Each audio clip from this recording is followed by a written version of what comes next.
DiJonai Carrington emphasized that her contact with Caitlin Clark during their recent WNBA playoff game was entirely unintentional, stating, "I was trying to make a play." The incident occurred just under 2 minutes into the first quarter when Clark, while making a pass to fellow teammate Aliyah Boston, was inadvertently struck near her right eye by Carrington. The contact left Clark momentarily on the floor, clutching her eye, but the referees did not call a foul.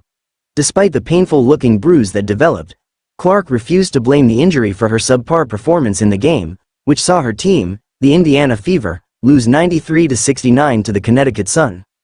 Clark, the WNBA's Rookie of the Year, had a challenging night, scoring only 11 points, well below her season average of 19.2 points per game.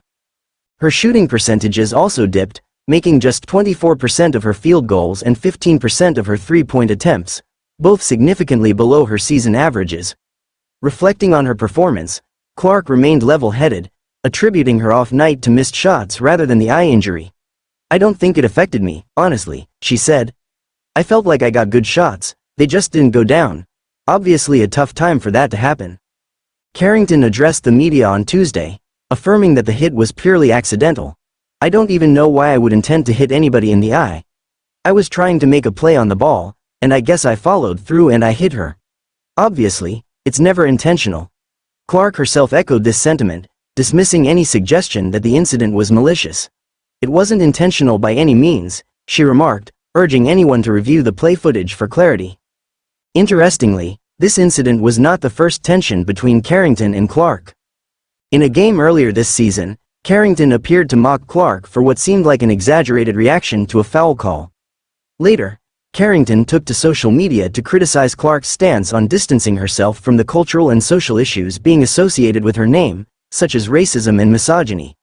Despite these underlying tensions, both players maintained their professionalism during the latest game. Clark, who set the NCAA's all-time scoring record and was the first overall pick in the WNBA draft, has had an eventful rookie season. After a rocky start, she led the Fever to their first playoff berth since 2016, aided by a 9-5 run after the league's Olympic break. Notably, Clark also set a WNBA record this season with 337 assists, although she also led the league in turnovers. During the Sunday game, she recorded 8 assists and only 2 turnovers, which she saw as a silver lining. "I felt like I battled and tried my best and took care of the ball better than I usually do, which is a positive," Clark reflected. With one more loss in the playoffs potentially ending the Fever season, all eyes are on how the team and its star rookie will respond in the upcoming match.